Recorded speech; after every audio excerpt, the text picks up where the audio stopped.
All right, Kathy. Okay. We're recording. Welcome to the show. Much appreciated.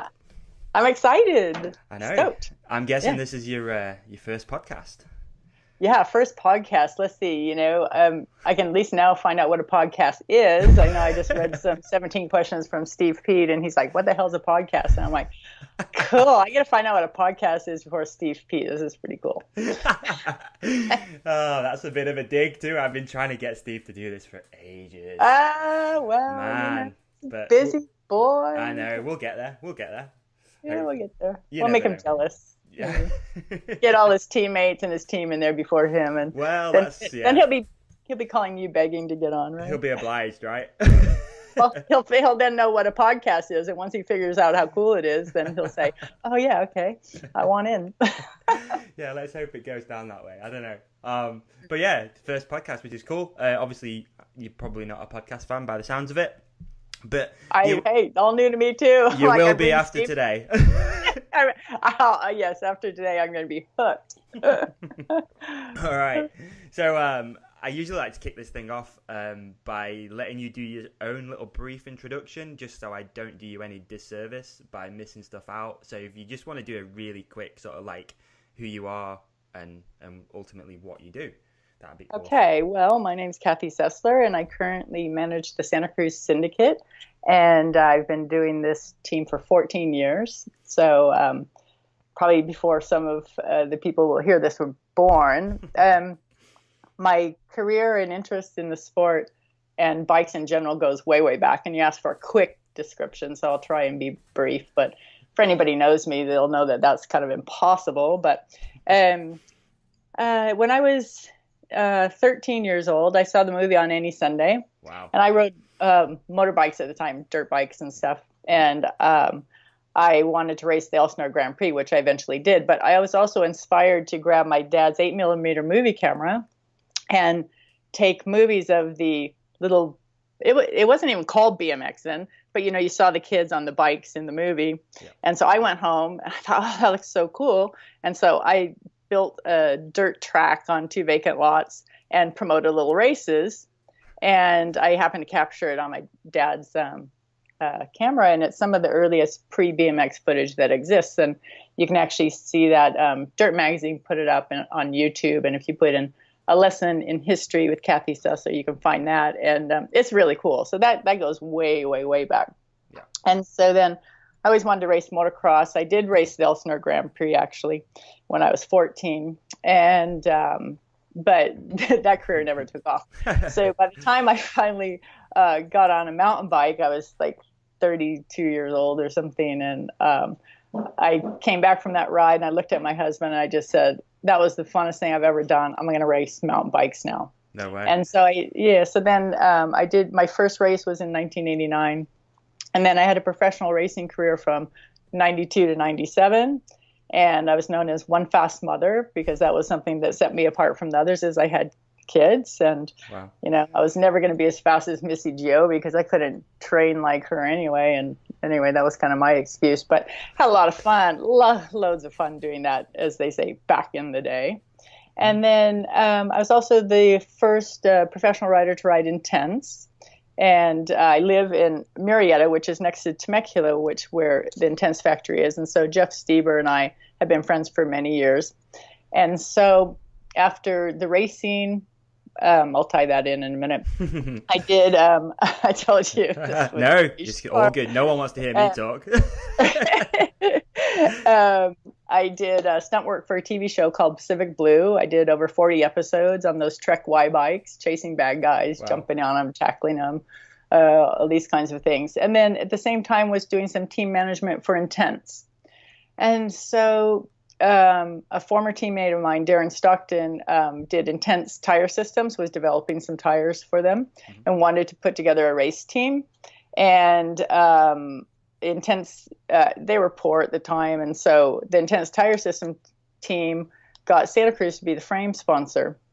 And that's when Jeff asked me if I'd do the team management. I said, yeah, sure, I'll do that. Just give me a bike and I'll do that. So that started the transition from racing, the stunt work, into the team management. That's how that started. And then it transitioned to, I've been doing it ever since then, and the inception of Santa Cruz Syndicate was in 2004, and so I've been doing this team for that long, and this year we have a lot of new changes, which are very exciting. Yeah, for sure. We'll get on to those, definitely. Wow, you just hit me with so much information. It's insane.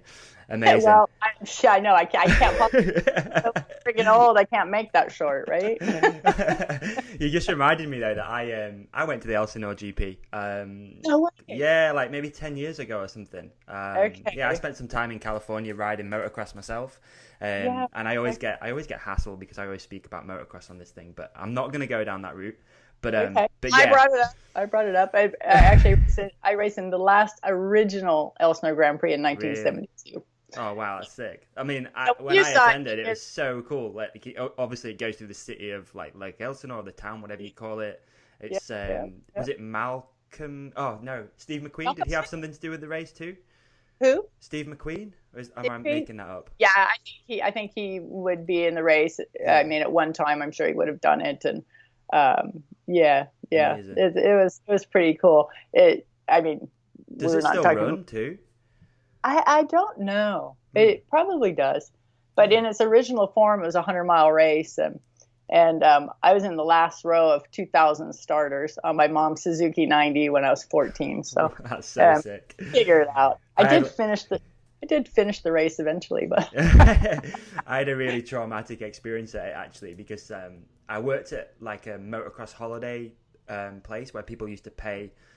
Come over, and then like it was called MX Heaven, so I'd sort of like look after the guys when they landed, take them riding in the week, drive the rig, look after the bikes and everything. So these guys paid a bunch of money to come over and race the Elsinore GP. It was a load of Welsh guys, so they came over, and one of the, so they're all on the start for the Elsinore GP. They're all super excited, and one of the guys' bikes didn't start, and they were like right in the middle of the pack, and I can just see everyone else is like, warming the bikes up, right? It's real loud, and I can just see this one guy just kicking it. I was like, no way. Yeah, it was the most traumatic. So I bump started him off, like as everyone else set off going. It was the most traumatic and terrifying thing ever. I was like, I spoiled this dude's holiday. Yeah, you ruined it. Yeah. No more heaven or hell. Yeah. And my experience on the starting line also was like, long story short, the week before I was riding my mom's bike, and some guy turned in front of me, and I T-boned him and like bent the forks. And so what am I going to do? I'm a kid, but someone in the neighborhood had a Suzuki 90, and it was a TT bike. So he let me borrow the front end. So I got this front end on there with this TT tire, and I'm on the starting line, same thing. Engines are going, and I look down and I fucking have a flat tire. I'm like, what am I going to do? And then there was a gas station like right behind me. I got air in the tire, and well, anyway, nightmares. So cool. Yeah. So cool. I mean, you mentioned as well just then, you had quite an illustrious career of like 8 years or something. 5 years. Was it? Okay. Years. But that kind of, you got to the top of the sport quite quickly. Do you think that was a transition from riding two-wheeled stuff like all of your life? Yeah. Having the love for motorcycles, what I did. There's something about having the love for it, and then just like the adaptation of riding motorcycles, and then you get on a mountain bike. Hello, it's the same thing. The other thing I used to do was snow ski, which is, I think, still very much like downhill mountain biking is downhill skiing. Yeah. So take that all. It just felt like a natural for me, to be honest. And then I raced pro, which you race against all the ages of girls, and I was like in my 30s. So I was racing against kids. And then at national champs and world champs, I'd race veteran, which was my age group, which was 35 and up. So in those days there was junior, senior, and veteran, but they took away the veteran class in 97. Yeah. So anyway, but I was silver, gold, and bronze medalist in veteran at world championships, and 3-time national champ in my age group. So I did all right. I had a lot of fun. Yeah, exactly. That's the main thing too. That's awesome. So cool. So that was your last race, was in 1997, right? 1997 world champs in Switzerland. Okay. Yeah. And you took the gold too. Was that one? No, I sucked. Gold was in Cairns, Australia. Okay. Yeah. Sick. All right. So you also mentioned just before stunt work. How on earth did you get into doing stunt work? That's so funny. It's like, I remember I'm in the grocery store checkout and I see a TV guide, which just tells you what's going to be on the TV back then. And there was a picture of these two girls that were doing Pacific Blue as cops on bikes, and these chicks. And there was like the blonde and the brunette. I'm like, man, I want to do that. Like, I should be doing that. And I bumped into a friend not long after. He goes, hey, I've seen this show. Like, you should be doing that. I'm like, I know. But like, how do you do that? Yeah. I don't know how I can make that long story short, but no, go for it. When the shortest I can make it is like, I bumped into someone who had something to do with the show and got me like an audition. And I went down there, and the guy basically just said to the group of us that were kind of auditioning, just said, are you in Screen Actors Guild? And he just went down the row, and anybody who was in the union he talked to, and anybody who wasn't, he's like, goodbye. So that was me, goodbye. And then the next year, different connection, like, go down the show, blah, blah, blah. Same thing kind of happened. And then the third season comes around, and I have a different friend call me, and he's like, hey, they got a new stunt coordinator, and they can't use Eddie Fiola to double the girls anymore because it's against the union rules. We've got to find a girl, and you need to go down there. The audition's in 3 hours. And I'm like, oh, man. I mean, it's just going to be the same thing, right? Go down there. And I mean, in LA, it's like, going to take me 2 hours to get there anyway. Yeah. And I'm like, you know what? If I don't go, it's a guaranteed no. Fuck, I'm getting in the car. I'm going down there. And I got hired on the spot, and to double Darlene Vogel, the blonde girl. Okay. And so that was just awesome. And another girl, another bike rider who was a brunette, got hired to double Paula Trickey, the brunette on the show. Mm-hmm. And if memory serves me right, we both worked like the first time, and Paula said, I didn't diet all year to be a size 2, and the brunette stunt double is a size 12. That's her last day. But something like that. So then I became Darlene and Paula's stunt double. Right. And then, and every other girl on the show that came on, Shayna Mokler, all of them. I doubled all of them. That's insane. It's a blast. So the premise of the show was hang on, so it was girls riding around on bikes, fighting crime? Or have I missed it totally? It's like 5 cops. There was like 3 guys, 2 girls, and they would just chase down the bad guys. Yeah. Okay. It was good.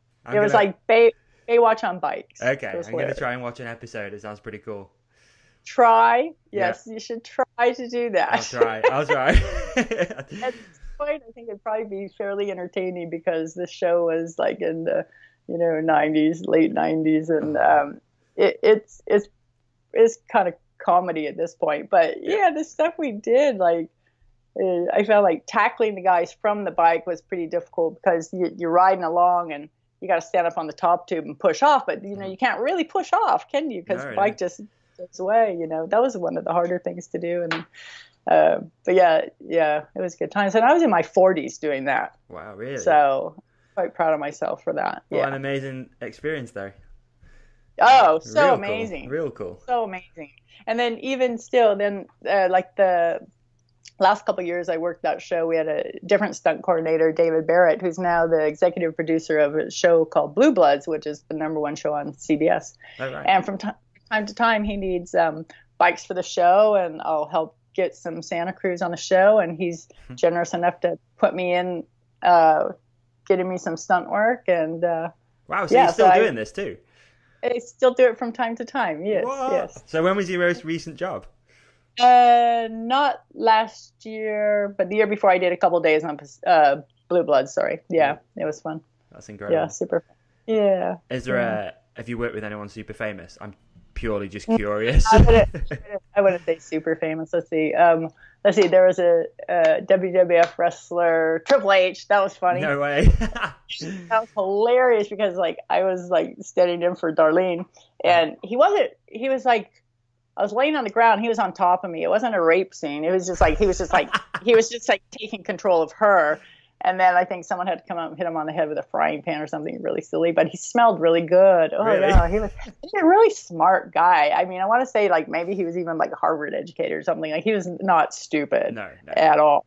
Very nice guy. So yeah, Triple H. Let's see, China was on the show. Who else? You know who I met who maybe won't sound famous to anybody in this era, but David Barrett, the stunt coordinator, now the executive producer I was telling you about. Yeah. His father, Stan Barrett. Oh, what an amazing man he is.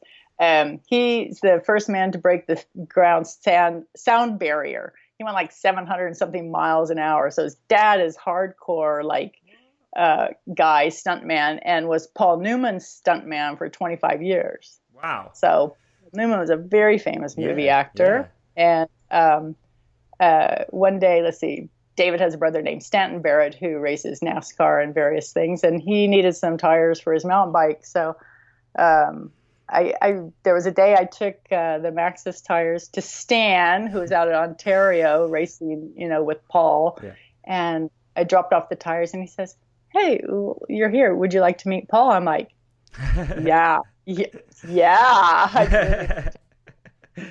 And so we met up with Paul and his wife, and what a lovely man. Amazing. Yeah, really cool. So yeah, he's pretty famous, but for us older folks, he was pretty famous.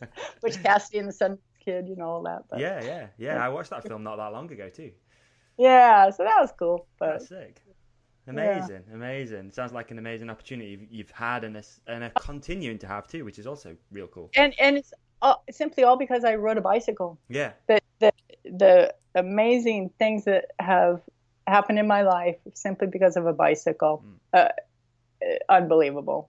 And to this day, and having a career doing this and working with the best guys in this sport now, it's just been an incredible life. I can tell you. Yeah, for sure. So I guess in some respects, we're just coming out of the off season. We talked just a little bit before we started recording this that kind of narrowing down some of the finer details now as far as logistics go, and stress levels are maybe a little higher than they should be. So as far as the off season, do you get much time, or does the season pretty much just keep rolling for you? Because one finishes and then it keeps, Yeah. I think it kind of goes like when someone says, "What do you do in the off season?" We just laugh.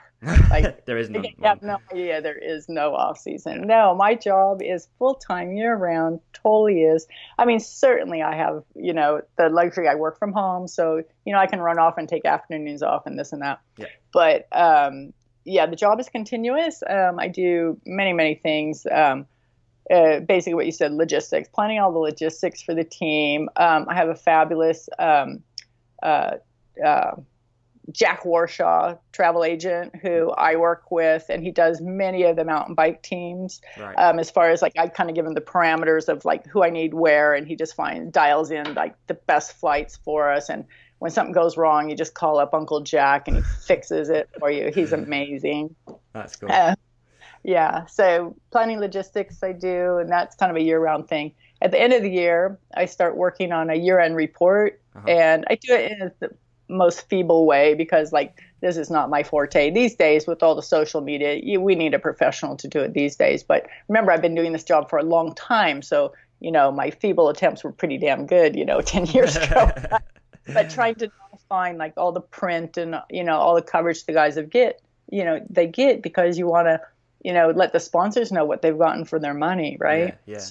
So that carries me through, December, January, and just full circle round and round. And let's not forget this year in December we had new riders, Loris Boucher, Lucas Shaw, and I'm so excited for these guys. They're so awesome. And our mutual friend Joe just knocked it out of the ballpark with that team edit. It was. Oh my God! Let me tell you. So I was going to say, December is usually a month where I get some free time. But we had 2 weeks of training camp with the new riders, getting them together, and doing the team launch video. And, Joe came up with the concept for Full Metal Jacket kind of theme in Val di Sole. We were talking about it. And I'm like, yeah, man, that's such a great idea. So as it got closer, Joe and I, we Skyped a bit, and he wrote the whole script, and Will Auckleton tweaked it and threw in some good stuff. And then I'm like, okay, Joe, you're in the UK. Like, how can I help? How can I help? Like, let me help with the props. Let me get the wardrobe and everything.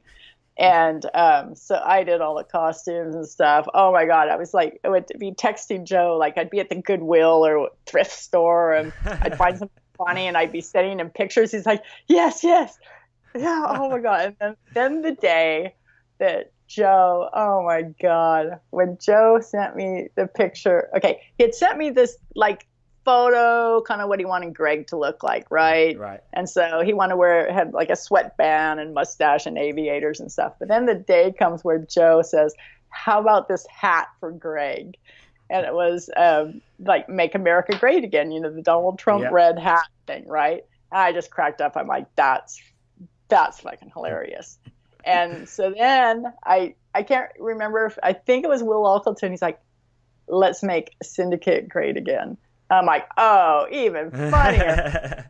and so then since I'm doing all the props and stuff, so I ordered a hat, and I'm like, okay, how am I going to get this to say Syndicate on here, So I have a background of doing sewing and stuff like that. So I picked some of the letters out. I left in America the parts of the letters were still in Syndicate, and then I took my sewing machine and put in the rest of the letters. So I just hand did that. That's a good effort. It was just a one-off, like, okay, just trying to whatever. It was just, oh my God. Then I ordered that mustache online, and the label on it says like, made of human hair from Bangladesh. Greg's doing those scenes. It was like coming apart. He's getting the hair in his mouth, and I'm like, "Oh my God, you're getting hair from a Bangladesh guy in your mouth. That's gross." and then I was like, so like thinking like Steve was gonna like suck in his acting, and he just nailed it. He did such a great job. The whole thing was legit. It was so good. I remember just before Joe maybe flew out there, I saw him. I think we went out for a meal, and he was stressing. He's like, I don't know what people are going to think. It could be amazing. It could be terrible. And like the whole media like just blew up. It was so cool. And I had Luca Shaw on this podcast actually almost. That's right. The night after or something like that. And man, I was so nervous. I was like, oh my God, the internet's blowing up. What the hell? Like added pressure on me to make this thing quite good. But yeah, wow. Yeah, he knocked it out of the ballpark. Yeah, I think one of the best things about that was like it came out. It just flowed from all our talents, right? It wasn't like we had a production crew or you hired someone to do like your team launch videos. Like this was just so purely just what we are. Yeah, and I think that really came through. Yeah, I think it did totally. It was just genuine and authentic and funny, and we did that just in 2 days. We were super organized. I had like I said, all the costumes, all their sizes and everything. Yeah, amazing. Just hilarious. Yeah. I'm curious as well, like obviously 2 new riders on the team. Do you have much involvement with who you kind of get to ride for the Syndicate? That's a good question. Rob Roskop, our fearless leader, he's been the one that's always selected the riders, but he's only selected a few because the team was the same for 10 years. Yeah. So, we knew Steve was retiring, and then of course, Josh, we didn't know. That was kind of a mid-season happening. Right. And Greg and I were like, okay, we got to drive this team forward. Right. So who do we want? And we had tried to get Luke on the team the year before, and Roskop was like, Roskop wasn't ready for him yet. Right. And Roskop is all about like, there's got to be something really special about a person, personality and talent and their ambition and their drive. It takes a really special person to resonate with Rob. And so filling a spot, me and Greg are like, okay, we got to make sure we get Luca. Mm-hmm. But we think we only have one spot to fill. And then when Josh had shared with me that, his feelings about like, wow, my heart's just not in this anymore. And, I'm just kind of going through the motions and how that shifted. Talked to Greg, and I'm like, Greg, we need 2 people. We're like, how sick would it be to get Loris, Luca and Loris? Oh my gosh. So I was at Mount St. Anne, and me and Greg were having these conversations, and I called up Will Ockleton, who now is going to have a lot to do with like, the sponsorship and, kind of managing the that back end of the syndicate, kind of helping Rob out. And like, Will, this was going on, and how about both these guys? And I think Will had already been thinking about Loris because Santa Cruz is setting up base camp in Morzine, and he's like, hey, this would be so cool to have a French rider. And then obviously, took many, many weeks of, going back and forth and finding out if they're available and this and that. And obviously then result is, they're on our team. And I think that one of the coolest things is both riders have said that, as young kids, they had our riders posters on their walls, and they each had dreams of being on the syndicate. Yeah. And then how interesting that at the one time that it's really the only time the syndicate has ever had an opening, much less two openings, that those two were both available. So, it's almost amazing. Like fate. I know, and I spoke to Luke, who was like, you could tell so excited for the whole project, and like, it's just so cool to see that, like, so much heart and like, just stoked to be on the syndicate. It's so cool. And I think looking at the team, I mean, I don't want to get too deep into like race results or anything, but like, there's a solid top 5 performance out of all of them, probably even a podium, which maybe even a win. I mean, Oh, I mean, the possibilities are absolutely there. Yeah. And whether things work out on any given day, there's also other riders that can win and be top 5. These riders can do it every race. Will it happen every race? Time will tell. There's no pressure for them to do it, but we want to give them a platform that they're able to do their best. Yeah. And we know that in a whole season of racing, everything happens. Everything happens. You have wins, you have losses, you have ups, you have downs, you have bad days, you have good days, you have injuries, you're feeling great. Okay. All of that's going to happen in a season. So we'll see how it all shakes down. We will. We will. My goal is to, for the second time in my career, to have all 3 riders on the podium. I want to see this. And I definitely have 3 riders on any given race day. On any given Sunday. Yeah, exactly. The potential for it is there to happen. I can't tell you it will happen. I would love to see it happen. And we'll see how it goes. And, we recently did some testing out in Italy with Fox, doing some suspension tests, and we were timing it, and Loris was throwing down the fastest times because it's more of a home trail for him. We were in San Romolo. And then and Greg was just like chipping away at his time, chipping away, and then finally he beat Loris's time. So Greg is on his game, man. So it's just and I just had a note from Greg yesterday saying that he's trained really, really hard. And even in the Italy testing, Greg says, oh, wow, he just feels a lot stronger than he has coming into the season in years past. Like his gym work and his fitness, he feels really, really good. And each one is just going to lift the other's game. And when we were in Santa Cruz, Gary Perkins said a quote. It goes something like, high tides lift all ships, something like that. I don't know the original quote, but it's basically like that, right? It is, definitely. Everyone's going to lift everybody. And I think the whole game is just so high right now. Like the entire field is obviously on it, but the whole, everything, like training, everything, nutrition. I mean, Loic was actually on here a while back, a few episodes ago, talking about like his mental game. And it's like the bar has been elevated so high. Like it's insane. It is literally, it is obviously the pinnacle of mountain biking, right? But it's almost now it's like Formula One. There's just so many different aspects going into it. There is, and in the same context, it's probably never any different than it ever has been in the sense that in any given era or year, the top riders are still doing all those same things. I think that outward appearances, it does seem like it is more and more this and that. It probably always has been.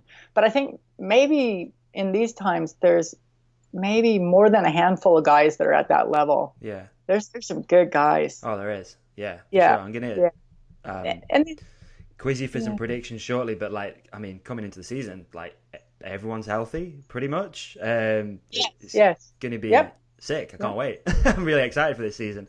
Yeah, I can't wait. Long. I know.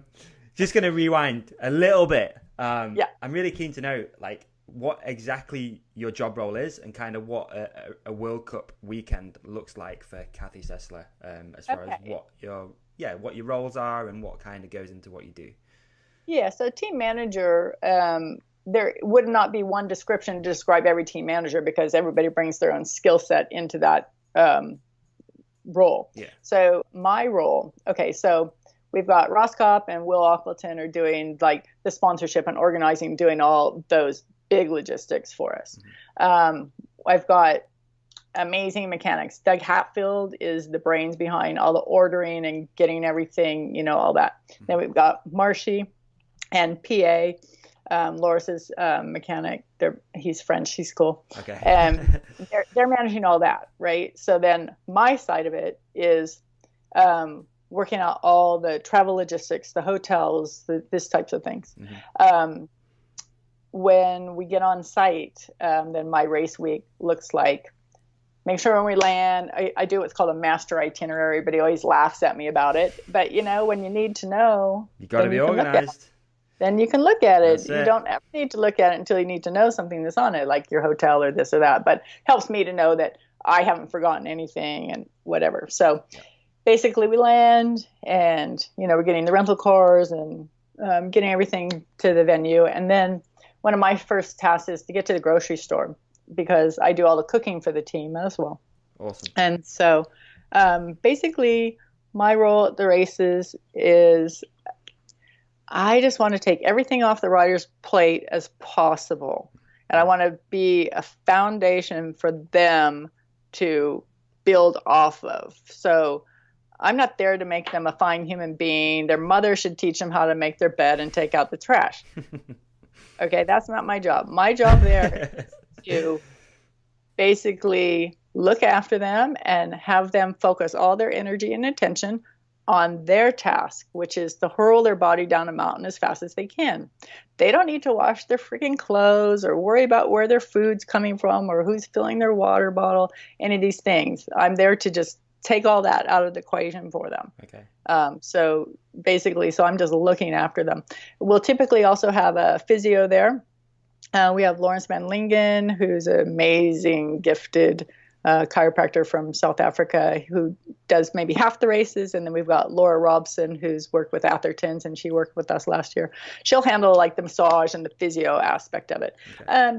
If one of those aren't there, I can give the guys a massage if they need just like, got some tight muscles or relaxing or whatever, but I don't know anything therapeutic. But basically, I'd say the food service itself is really huge. I probably spend probably at least 4 to 5 hours a day doing that because You've got to do the breakfast and then you've got to shop for the lunch and get the lunch and then shop and then do the dinner. So it takes me half hour to make breakfast and then it does like a half hour for lunch and an hour for the dinner. And then, cleaning up. My day usually starts at 5:30 or 6 and I'm usually finished at 11 or 12 at night.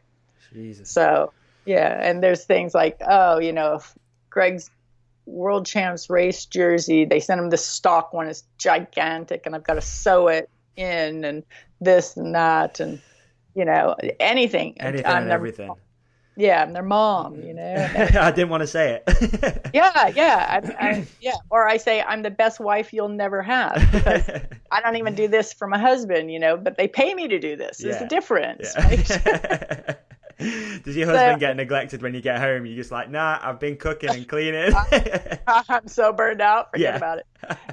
But yeah, basically, I just want to look after them, after their well-being. I like to try and, work with them. There's emotions that are involved and sometimes they're struggling and sometimes they're not. So you've got to be like understanding and sensing and perceiving how they're doing and then managing the aspects of what the race is demanding and fans and sponsors and this and that and trying to keep them kind of contained. But I just, by doing all those things for them, I want to give them the free time so that then, they can come to dinner in their underwear and then just go chill out on their computer after or whatever. But don't bring your phone or any technology to the dinner table. If I cook you dinner, You're going to pay attention, talk to people at the table. You're going to eat it mindfully. Yeah, that's one of my rules. I only have a couple. But it's really funny. These new guys, they do what I ask them to do. It's unbelievable. Oh, awesome. Anyway, that's kind of how it kind of goes. Yeah, sounds good. It sounds really cool. I mean, yeah, it sounds so varied and just different, and yeah, many different tasks and stuff. Yeah, for sure. So obviously, one of the major changes is, like we said before, is the riders.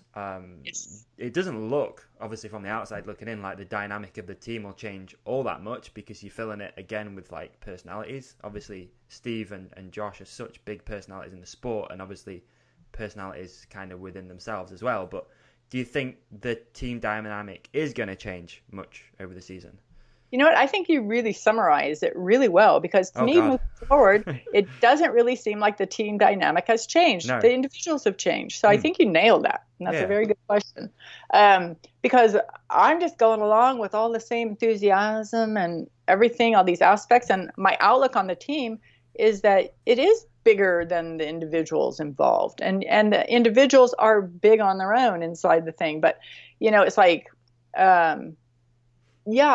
I don't see it changing. In fact, I see it kind of even getting a little bit better, because Joe Bowman, he's got some really great ideas for us to like get out in some social media aspects and stuff. So I think you're going to be seeing a lot of interesting content coming out. And but yeah, from the basic workings of the team, not to say that riders are, you know, interchangeable, but two have left. We've put two in, and it's always about you know, on our team, it's like, it's an individual sport, and they're all individuals, and we just try and be the umbrella that houses them to be their individual selves. We don't try and get them to conform or to do something that isn't them. Does that make sense? Yeah, you know? Totally. So, individual sport, but it is a team, and the team dynamic, it's a family. Looking at it again from the outside, it's just like a traveling family of mountain bikers and stuff. Yeah, it totally is. And now we just have some new kids. Yeah, exactly. Babies. I got some pretty newborns. God, they're both 20. Do you know if, like, it's obviously Steve's going to still be heavily involved with the syndicate? Yeah, is he going to be almost like step into a mentor kind of role for the guys? Exactly. Yeah. Yes, exactly right. Exactly right.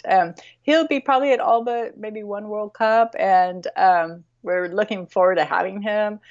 He's going to be mentoring the guys. He'll be up on the hill, walking track, giving them advice, moral support, helping us out. Mm-hmm. And Steve's not disappearing. And in his own right, he's still racing and doing things. He's got his Steel City the Steel City race that he puts on. The biggest, what do they call it? The biggest little race. I don't know. The details came out today. That thing's insane. Right.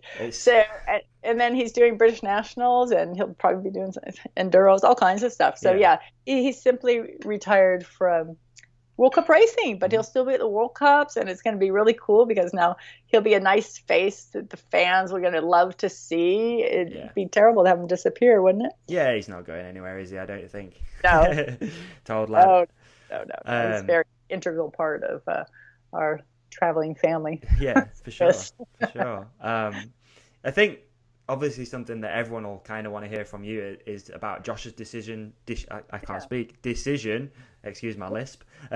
Josh's decision to sort of quit racing and do what he's doing, which, again, I mean, I obviously kind of know Josh, and a lot of people who do know Josh really well. What he's doing is amazing, with like the 50-1 stuff. The YouTube views are massive. But from your perspective, what do you think to his decision to quit racing? Do you feel like it's potentially like, I don't really know how to word this without me sounding like a dick, but is it almost like a lost talent almost that should be there? Or let me speak to all that. Okay. So I fully support Josh and his decision to what he's doing. And one of the most important things is you cannot be racing at this high of a level and for the risk and the danger you're taking if you're not wanting it more than anything, right? Yeah. So, I mean, I can't say, I mean, it's relative. Like when I was racing, when I raced, like nothing was going to stop me. Like, I'm doing this. I have kids at home. I know I wasn't going that much. My husband will say otherwise, but but nothing was going to stop me from what I was going to do until I changed my mind. Yeah. Until I achieve all the goals I wanted to achieve, until whatever it is. So just really the point is you have to have that burning desire. And so what we found, what happened with Josh, look, he'd been doing this for a long time, right? So, I mean, decades almost. So he had reached a point, and I think it took him a while for him to have the realization of it, but we had many talks about it.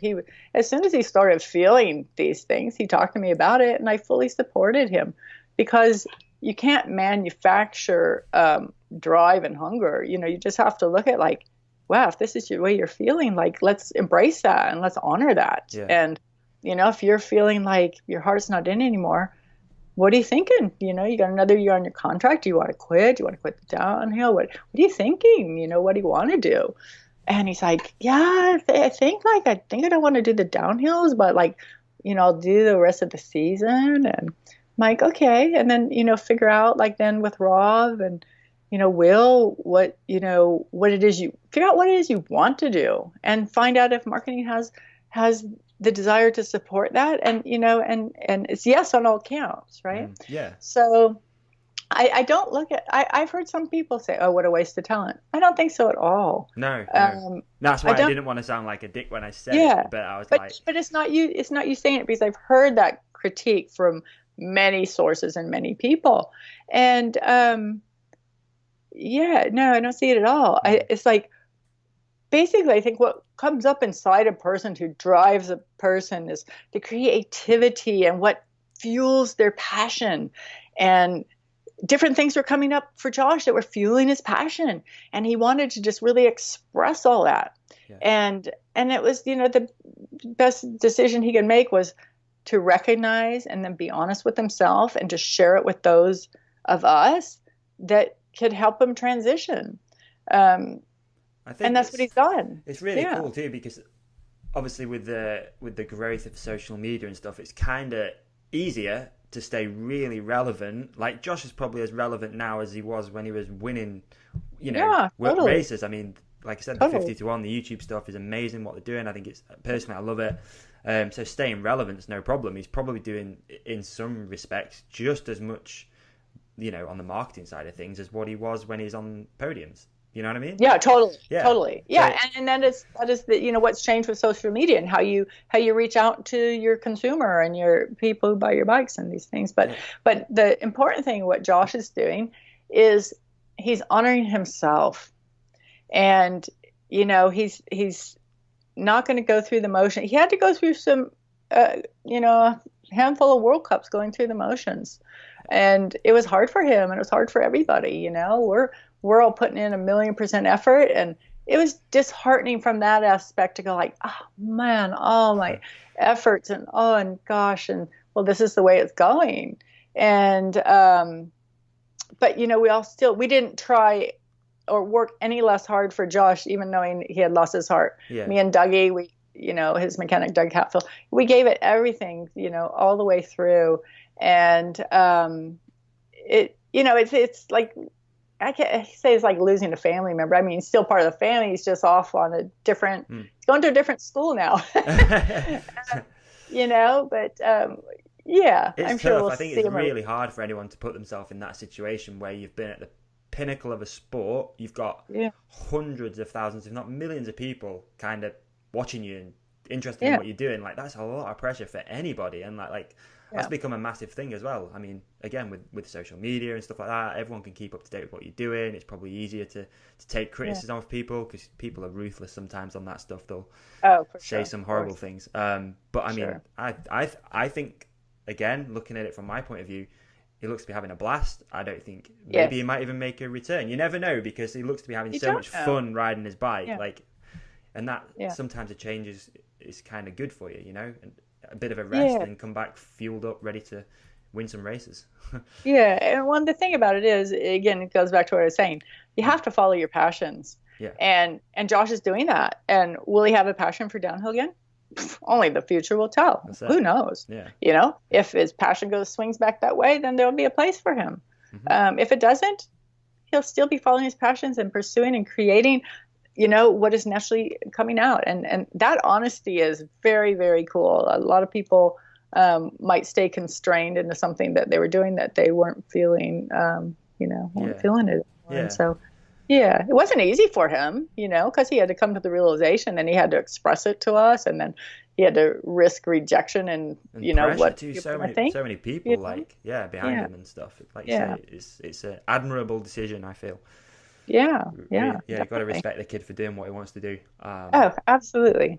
I've got a couple of things which I just kind of wanted to ask you, if that's okay. Yep. Sure. There's probably not many, but pros and cons. I don't mean many pros. I mean, there's probably not many cons. You just really like, I hate it, really. Oh gosh, you know, there's it's all pros for me. I think. There's nothing about what I'm doing that. Yeah, if there was something I was doing that was a negative, I'd change it to a positive or do something, you know, different. But no, everything's just, I love what I do. You know, there's certain things like, you know, and Josh wouldn't follow my rules about like, you know, I only have a couple rules.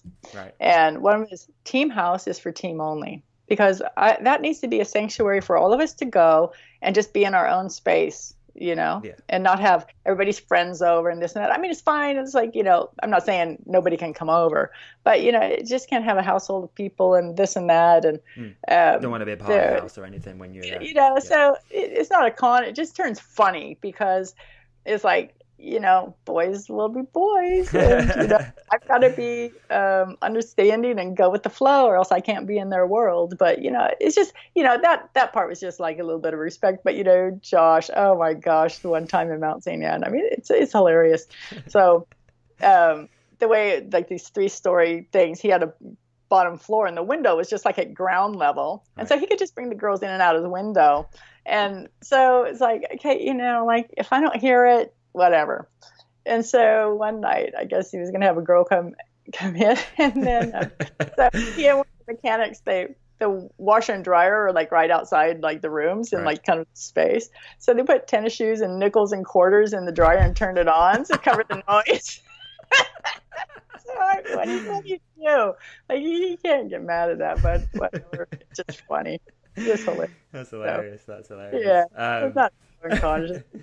You know, then when you keep me up at night when I've asked you, like, okay, please just be quiet, and then you go down and you do tell them to be quiet, and they don't be quiet. You're just like, I just need sleep. Yeah, Josh decided he just wanted to wash all the loose change in his pocket just to make sure it's clean for the next day. That's it. There's nothing dirtier than money, right? Yeah, exactly. Yeah, you know. Every other year or so, I'd have a knockdown, drag out, yelling match with Josh, and then we'd kiss and make up. So yeah, it's all good. Yeah, it happens. Real family, really. Yeah, exactly. Very family. How do you still find the traveling side of your job? Do you embrace it? I love it. Cool. I love it. I thought you would. I love it. And people ask me like, "Don't you get tired?" I'm like, I don't. I love it. I just don't get tired of it. Cool. And then my off time, I want to go travel.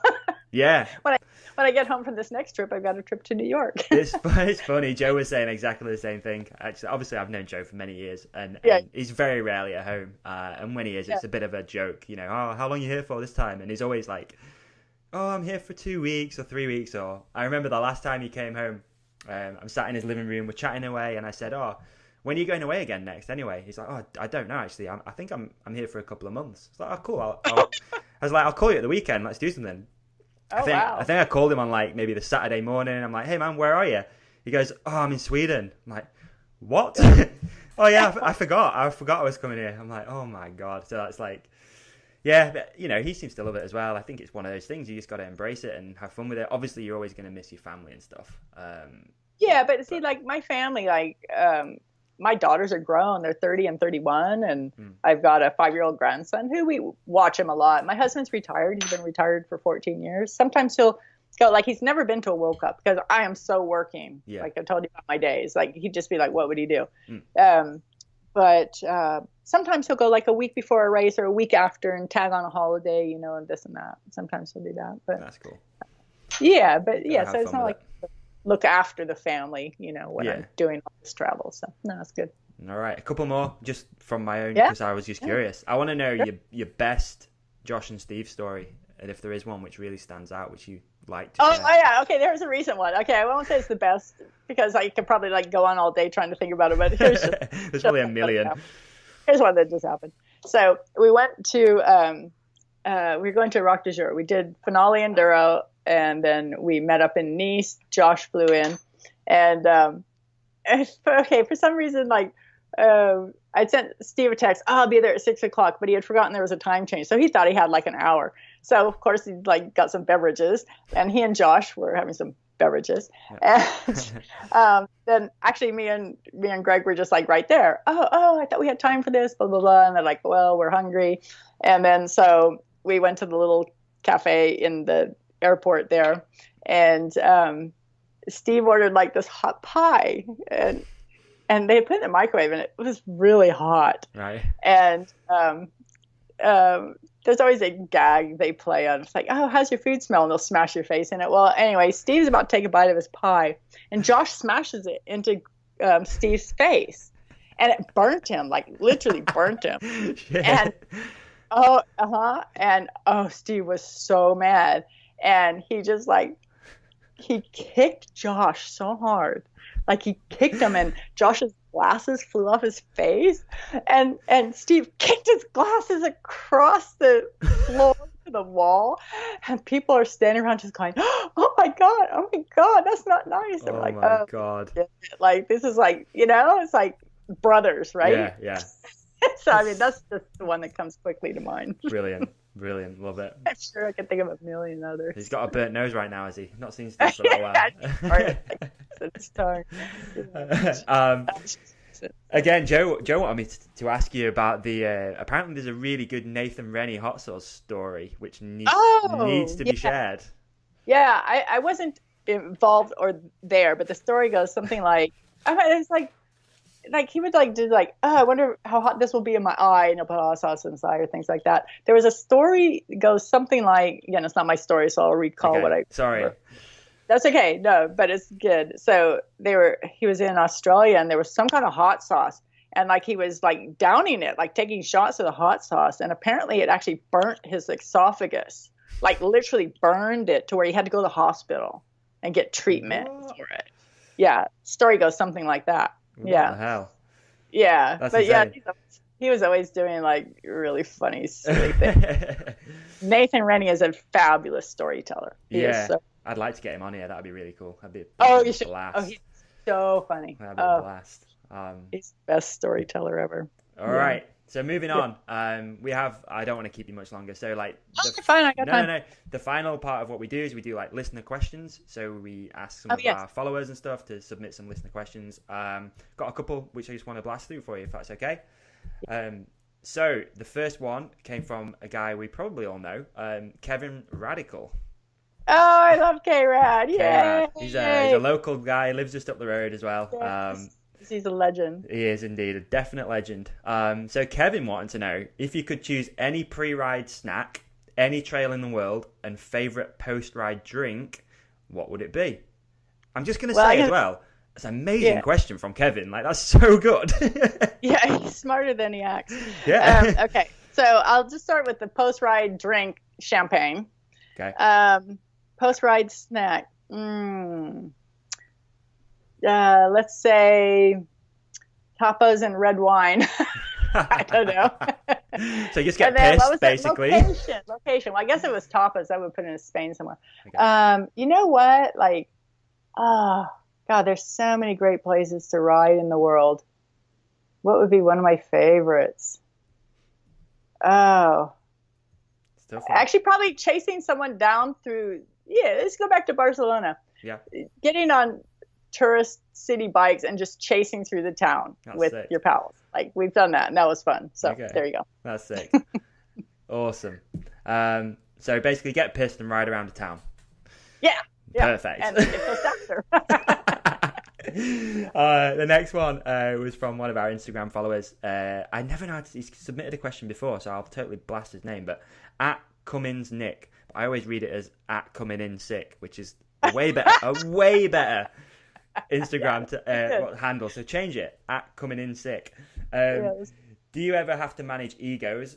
Are there ever rivalries within the team? No and no. Okay. It's really that simple. What I do have to manage is sensing their energies and how they're feeling, which is a different thing than their egos, right? Okay, so I think because we set up a support system that supports the individual, and I think it doesn't develop any ego battles. Does that make sense? Yeah, totally. So like if you're all vying for like this kind of spot on the team, I don't know. I just don't play those games. So with the 3 riders we've had before, I never really had anything that I would even put in that context. And then with the 2 new riders, to be fair, haven't raced with them yet, have I? No. We'll see. It's gonna be a waiting game. But I think I'm sure we're going to set up. Yeah, we're going to set up the same formula to where that it's all on them. They all have their individual opportunity to excel and perform their best. Individual sport. Be mad at yourself, not your teammate. You know. Yeah, definitely. So, Excellent. Good answer. Loves it. Last but not least, at Tall Media Pro on Instagram wanted to know, after spending many years with Steve and seeing all of his silver medals at World Champs, what were your emotions like when he finally won, and how do they compare to his final race? Oh, wow. Good question. There we go. What a dude. Yeah, that's a great question.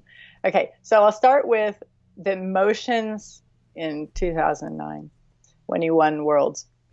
There's so much to that because, again, we have a team of other riders. And let's just say I had incredibly mixed, weird emotions there because Greg, to make the story short, he had lost his beloved grandmother in South Africa that week. Right. And I was about to send him home, but he's like, no, my family wants me to stay. I'll race. And so you recall he was second to Steve by 5/100ths of a second. Yeah.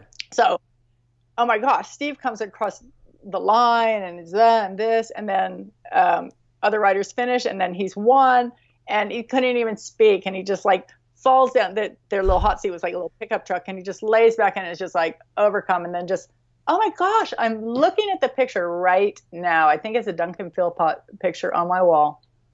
And it's the very minute where he stood up, and what you see is this swarm of media around him, all the cameras, everything pointing to him, and he's standing up in a shot from like, say, foot level, ground level, looking up. It's amazing. Yeah. So, it's just like tears and crying and, oh my God, did this really happen? And oh, thank God for this. And then, then I look at what my other athlete just went through. He just missed winning after all this incredibly heavy emotional week. And so then I had tears of sadness for him. And then they're both up on the podium. And then just waterworks everywhere. Right? Happy, sad, happy, sad, happy, sad. Yeah. So that one was kind of weird. And then his last race in Andorra, really emotional. I didn't think I'd get so choked up. But, so awesome. He comes across the finish line and he's just like, hands are up and he rode well. I mean, he's riding still really good. Yeah. And then later on, the organizers had arranged putting together a short video, just a couple of minutes of like a synopsis of his career. And I lost it. It was like, wow, me and Roscoff were softies and, just tears and just like, wow. And the incredible span of Steve's career and what he's accomplished and it's all this. It's really remarkable. It is really remarkable. That is that's the worrying thing. If I ever had him on here, I'd literally just be like, okay, so where do we start? It's like, how do you even go through that stuff? It's just insane. But it must be amazing for you because you're so close. You're so personal with these guys as well. And it's been rad, because Joe's documented it all so well. I think a lot of people out there feel so close to the syndicate because of that. I hope that comes through to the people. I can't observe it or perceive it because I'm in it, right? True. So I don't Very know. True. I don't know.